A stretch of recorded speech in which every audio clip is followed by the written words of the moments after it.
Hello guys, welcome to the maiden edition of Paper Review on Blacqtv, and I'll be your host, Odus Okpeyemi. On Paper Review, we'll be reviewing the different newspaper and their headlines and their punchy lines, and we'll get people's opinion, the reader's opinion. So stay tuned, I'll be right back. Welcome back guys, this is still newspaper review on Blacqtv. First paper that we'll be reviewing today is the Punch. The very first headline I can see is police lament absence of COVID-19 job allowance, face mask and others. Moving up, FIRS ignore Buhari directive, sack 9 directors. We've paid federal government 13 billion for gas purchase, LNG. Federal government impound British aircraft, allegedly illegal. Flight being probed. You can see the pictures. You can see. And then I have here, pastors fine 5,000 naira, back 3 hours community service. Let's go down to the one that concerns we Lagos State here. Lagos give conditions for reopening church, mosque, others. Family accuses DPO of shooting policeman dead. Miners ask Osun to hand over Chinese for prosecution. Oh, okay. So as you can see, so let's move on to the next paper. Next is Daily Sun. Daily Sun, Southeast must be secured, Ohanaeze. That's the very first thing my eyes can see on top the Daily Sun. Next, federal government sees UK-based plane over illegal operations. Domestic airlines prepare for June resumption. Airpeace to evacuate Nigerians from China today. So, COVID-19, Buhari to address the nation today, receive PTF report. FIIRO Minister orders reinstatement of suspended AGDG. Lagos State considers lifting ban on churches, mosques, total economy reopen. Police lament absence of COVID-19 job allowance. You see, we read all these things on the pages of newspaper. Okay. I believe police is still an organ of government. Yes. And this very COVID-19 is being managed by government, yes, not by we the masses or the individuals. So I don't see reason why they are complaining. They complain to the authorities, not them. So if there's a line then, that's their business. They use them to do cause mayhem, do rubbish. Now are they complaining to us? What are we going to do? Let them complain to themselves, or let them go on strike. Wow. Yeah. It's a welcome development. You can agree with me that everything is on standstill. So people have to come back to their normal life. I'm not saying that there's no COVID-19, but the way they're politicizing the thing and some people are commercializing it. So I don't think it's worth all this closing of everything. You can hear what UNICEF is saying, that closing of all business and all things will kill more people in developing countries. We're in developing country. People were emulating have food in their houses. They have electricity. Last 2 months they brought for me, never brought a PSC brought 27,000. Last one now they brought 30,000. Bill.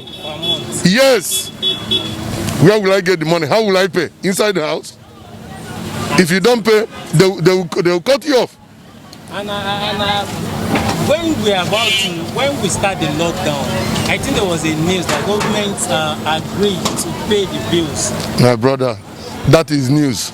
NEPA people came the first time sharing this bill. Okay. People was like, what is happening? Why are you here? Government says something. Okay. They say that is our own cup of tea.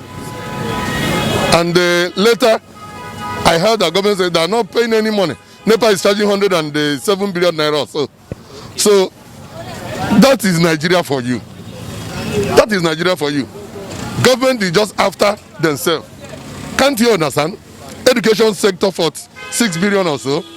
Health sector for 8 billion. but only registration is 125 billion. That's the new budget. For 125 billion for 465 people. 48 billion for 200 million people. For 6 billion for over 200 people. But 465 people, we don't want to go to the presidency. Where are we going? We've not started. We are not serious. When we are serious, we will know. Let me just use this to wrap up so that I won't take much of your time. You know, Senator Dino Melayi said the people that have ruled Nigeria from the onset have failed, that we should reboot Nigeria. My question now, is it Nigerian we should reboot or our constitution? Which one should we reboot then? Olusegun Aganga, former minister, okay, he said yesterday Nigeria can no more practice presidential system of government.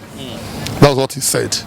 So, and from every nook and cranny, you will agree with me, we can move forward with this very system. Can't we do the right thing? Can't we give the powers to the regions and contribute to center? Then there will be what? Competition and all whatnot. Everywhere we walk out. That will kill corruption. That will kill corruption permanently. But this one, Yoruba man, I'm fighting for Yoruba. I'm fighting for Hausa. I'm fighting for an Igbo man. Everything continues. Tomorrow I'm not sure of getting there. They love themselves more than the country. FIRS ignore Buhari's directive, sack 9 directors. Ignores Buhari's directive, sack 9 directors. If they can't pay them, should they keep them? That's another thing. Ignoring Buhari's directive, is Buhari an economics-based person? No, he is the leader. Yes, he might be insightful or informed about that, but he doesn't know how that system works. I'm very sure of that. So one of the things we must look at is FIRS is our tax-based system. They regulate and controls our tax system. Miners ask Osun to hand over Chinese for prosecution, Chinese government. First of all, the health minister, I forgot, the health minister said not all of them are doctors. That they later discovered that some of them are technicians, blah blah blah. They are here for, and they are now on private mission. That they came to come and work with CCA company. Okay. So now they are now saying they don't even know their whereabouts. If they are for a private sector, knowing their whereabouts is not the government's own anymore. If the Chinese guys who came in the last time and they said they are Chinese doctors are here to work for a private sector, like you said, CCEC, it ultimately means that it is not in the place of the government to ask for their whereabouts. But they told us they are coming to fight COVID-19. Now, the problem with Nigeria is the multiple misinformation. The government will say this. The second level support system to the government will say something else. Then the general public will say something entirely different. Now, the truth is that what's the original intention of those guys coming to Nigeria? If the original intention is for a private sector, then we don't need to know about their whereabouts. All we need is they've gone for their personal business. The reason why they are here to work with either CCEC or any other Chinese company. But we asking of their whereabouts is not our job. And maybe I think maybe the reason why we're asking for their whereabouts is because of the post that they are Nigerian, they are Chinese doctors who are here to help us on. Chinese doctors have not helped themselves in China to fight COVID-19, and they want to help you fight COVID-19. So let's yes. What about these miners? See, the truth is that these miners have been existing for a long time. So nobody talked about them before now. It is just deal gone bad. Is this the first time they are bribing? No. Is it the first time they are doing a business without paying tax, if that is their issue? No. Did they just come into Nigeria as miners? No. So if they are looking for the miners, they themselves knows where the miners are. Both the government and the government agency. They all know. They're just trying to. This is like a movie. It's a drama for this period. Talk about miners for a while. In the next 2 weeks, you won't hear about miners anymore. That's the thing with Nigeria. So that's not yeah, sure. It's one of the movies. It's a script. They'll play it out. Yes, yes. This is my yes. What I think is this, based on the situation on ground now in the country, you find out that Nigeria is in a great mess based on a COVID-19 issue. So I think the federal government did the right thing by seizing their plane. Yeah, because the whole world is on lockdown. So if it were to be Nigerian owned plane that operated in their own country, they will still do the same. They will even do more than that. They might even try to sanction Nigeria. So the federal government did the right thing. Yeah, right now Nigeria shouldn't tolerate any plane from any other country into the country. Yeah, to operate in this country now. Still on the foreign. So what the Chinese doctors that they told us then that came into Nigeria. Later we heard that not all of them are doctors. Now they don't even know their whereabouts. Yeah, well, you know your government very well. They are never sincere. Actually, we don't even know what is happening in the country. Some people were saying that they were engineers that came to mount 5G network stuff. And we don't know. We don't know what is really happening. That's the point. So I'm not surprised that some people are insinuating that they are not doctors. No, it's even the Federal Minister of Health that is saying this now. That they are not doctors. Some of them are not doctors, engineers, and they don't even know their whereabouts now. Yeah, that is Nigeria. Anything goes. Who knows if those people came to infect Nigerians with coronavirus? Because to me, I don't even believe that the virus exists in this country. Yeah, I'm seeing those things as common fallacy, you know, that fallacy that was organized to, you know, to squander money. Yeah, so that's it. Well, I don't think I have anything to say much because this country is full of irregularities. The country has been flawed by liars because the government itself at times make this mistake. If you go into thorough investigation right now, you see that this plane that came into this country has a root in the hands of the politicians because of what they are getting as a feedback. So, but if we had gotten a president that acts decisively, all these things wouldn't be happening. Yes, we don't tell ourselves the truth. You want to tell me that in advanced countries, some airline will flout the country's law? They can't do it. But here in Nigeria, Africa, and in Nigeria especially, they believe that anybody can do anything, commit any crime, and go scot-free because they will always buy their server. So that is just what is happening. If you go into full details, if you go into full investigation, you see that most of our politicians have hands in this thing. And if care is not taken, they are the rightful owners of this aircraft that is operating, but they use a third party as the owner. That is why. Yeah. Okay, so let me lead that to this. Miners asked Oshun to hand over Chinese for prostitution. So I'm very sure you hear about the Oshun, the Chinese that was caught by a motel mining our gold illegally and went ahead to bribe the EFCC officer 100 million naira. Naira, yeah. So what can you really say about that? God will bless you. The question we'll ask ourselves is, how did these miners even come in the first place to that site? Because that is a reserved site for the federal government. It's the exclusive right of the state and federal. We are talking about mining. It's a resources. I'm telling you that no black man can go to any foreign country and go to their resource depot and start mining without full clearance. But in this part of this world, this inferiority complex is our bane of contention. Once we see a colored skin, we give them full respect.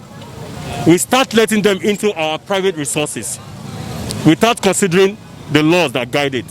So the Chinese people, they have come and they have committed this crime. What I want the authorities to do is to go into thorough investigation to know who gave them this right to go and be mining there. Because somebody gave them that right, that go and be mining there. They can't just know where our miners, our resources are. Somebody will tell them that this is where it is, now go and be mining it for us. So that is just the problem. This country, like I said before, no, everything is not working. Nothing is working.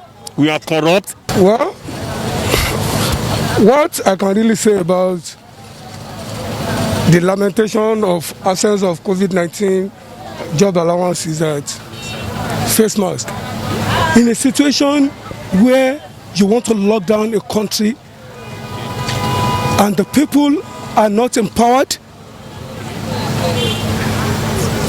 the people are living below the poverty line, that is $1 per day, and this costs about 200 naira. You expect somebody to buy this for 200 naira and still go home to feed the children? So I believe, in my own little way, what I just believe is that if you are not enriched financially, there is no how you can take care of your family, number one, and you wouldn't even remember how to use this kind of thing. That is number two. Then about the job allowance,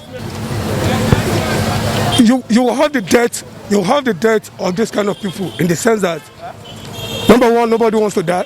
Yes. Number two, they are not, the remuneration they take is not even okay for them. How much more the family and their life to be put at stake at this time around. Look at what is happening internationally. The health workers at the forefront of this war are being paid and given remuneration as to what they do. But in this kind of country where you don't have, and I don't blame the government, there is no reserve. And it has been like that since the inception of what is called Nigeria. Okay. Lagos give conditions to reopen churches and mosques. So what are your take on that, sir? It's a no-go area.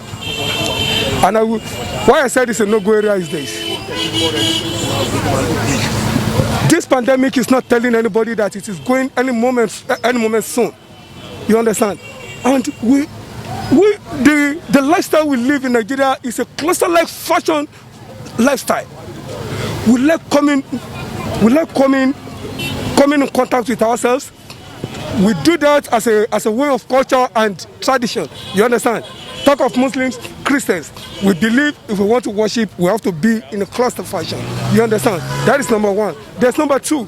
Number two, you cannot have a situation where the government asks everybody to stay at home and people are going to the church. You understand? Not even enamored with common days. I see a lot of things happen. I was on the streets yesterday, I saw what happened. I was on the street on Friday, I saw what happened. The Christians, the Muslims, I saw the way they were. But one thing that still baffles me is that people don't believe there is what is called COVID-19. You understand? Because okay. 80% of people still believe this COVID-19 is just an avenue for our government to embezzle money. I'm an ardent listener. To TVC News. Okay. Saturday, Sunday. What TVC was based on since Saturday and Sunday was visitation of the isolation and quarantine center, and I saw what happened there. A journalist was there.